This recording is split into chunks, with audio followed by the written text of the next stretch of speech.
السلام عليكم ومرحبا بكم معايا في فيديو جديد ونهار جديد. كنتمنى تكونوا كاملين بخير وعلى خير. وكيما العاده في قناه سميره شعيب اليوم جيتكم باقتراح ديال وجبه غداء سهله وبسيطه وكتجي لذيذه والمكونات اكيد متواجده في كل بيت.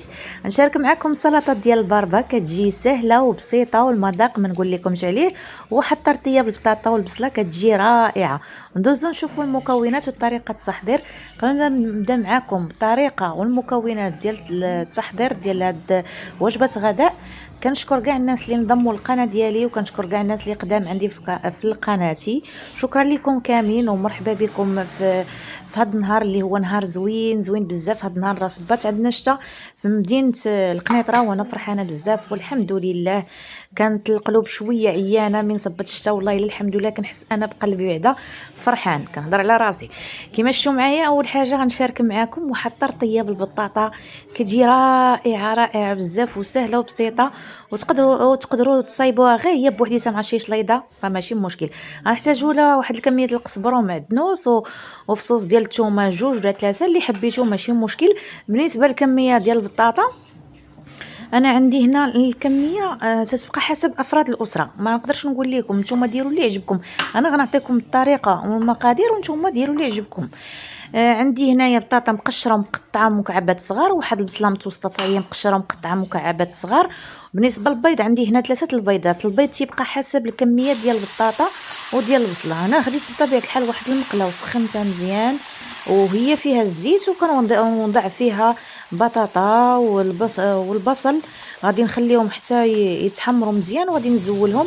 وبطبيعه الحال راه مغسولين مفروكين ومقطعين كما كتشوفوا مكعبات. غنخليهم هنا تيتحمروا على هذا الشكل كما كتشوفوا معايا. من بعد غنزولها وغنكملوا طريقه التحضير. هنا غندوزو نوضعوا الجلبانه من بعد ما غسلناها مزيان في الكوكوط ودرنا فصوص ديال الثومه وشويه ديال الكمون وشويه الملحه والزيت. انا ما عنديش الزيت البلديه الا كانت عندكم ديروها من الاحسن. وغنوضع الماء الكافي اللي غطيب فيه هاد الجلبانه. بالنسبه للثومه راه من بعد فاش غنطحن البصاره راه غتحيد هذوك القشور ما غيبقاوش صافي. نخليوها على نار تطيب ومن بعد غادي نكملوا لها الطياب في الطويجين. المهم كما شفتوا معايا خوتي وخواتاتي وحبابي وحباباتي راه البصاره ديالنا طابت. البصاره ديال الجلبانه غنوضعها في هاد الطحانه اليدويه. بالنسبه للكميه انا راه ما عطيتكمش تبقى حسب نتوما شنو بغيتوا. انا درت زلافه ديال الجلبانه والفصوص ديال الثومه ديروا 3 4 ماشي مشكل. الجلبانه راه زوينه وصحيه. واحد شويه الملحه وكمون والزيت والماء الكافي باش كطيب ديك الجلبانه صافي. هنا درت هذيك البصر ديالي من بعد ما طحنتها درتها في الطاجين غنخلي تغلى واحد الغليه صافي وها هي موجوده. نديروا عليها واحد الخويط ديال الزيت البلديه ونقدموها. بالنسبه للبطاطا والبصله هما تحمروا وضعتهم في هذا الاناء. انا وضع عليهم شويه ديال الملحه وواحد الكميه ديال القزبر ومعدنوس نكثروها وفصوص ديال الثومه. وغنكمل بالبيض غنفقس هنا 3 البيضات وغادي نخلطوا الخليط كما غتشوفوا معايا في لا فيديو. هاد الطرطيه راه زوينه وسهله وتا هاد الاقتراح ديال وجبه الغداء في هاد البرد ومع هاد الشتا كي كتوالموا هذيك جلبانه بصاره مع الطرطيه راه ما نقول لكمش راه وجبه مشبعه وفي نفس الوقت ما كتاخذش واحد الوقت باش نوجدوها. صافي خديت المقله وسخنتها ودرت فيها واحد شويه الزيت وعاد سخنتها وكنفرغ الطرطيه ديالي كما كتشوفوا على هذا الشكل. وكنقادها كنستعنوا بواحد فرشيطه ولا معلقه اللي حبيتو ونقادوها على هذا الشكل في المقله ونوضع على نار مهيله وغنغطيها ونخليها حتى تحمر ونقلب على الجهه الاخرى ونحمرها حتى هي واحد شويه صافي. هاد الطرطيه ديالنا موجوده يعني راه ما كتاخذش واحد الوقت. دابا غندوزو نوجدو واحد السلطه اللي ساهله ديال البربه.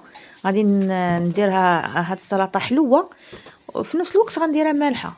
هنا عندي 2 معالق سنيده غنوضع معاهم شويه ديال الزيت وكاينه واحد 2 فصوص ديال الثومه وزبر ومعدنوس.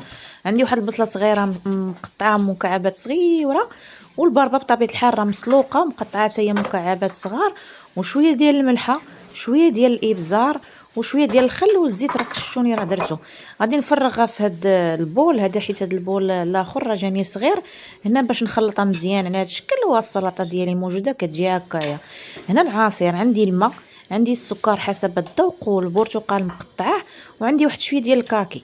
صافي غنطحنوهم وها العصير ديالنا موجود. بالنسبه لهاد لا فيديو هذا كنهديه لواحد المتابعه وفيه عندي في القناه، الاسم ديالها مريم، هي اللي طلبتني باش ننزل هاد الاقتراح ديال وجبات غداء، وانا كنهدي لها هاد الفيديو. كنتمنى يعجبها لا فيديو، وكنهديه كاع الناس اللي كيعجبوهم بحال هاد الاقتراحات ديال وجبات غداء اللي هما ساهلين وبساط وكيوجدوا بسرعه، واهم حاجه هي المذاق.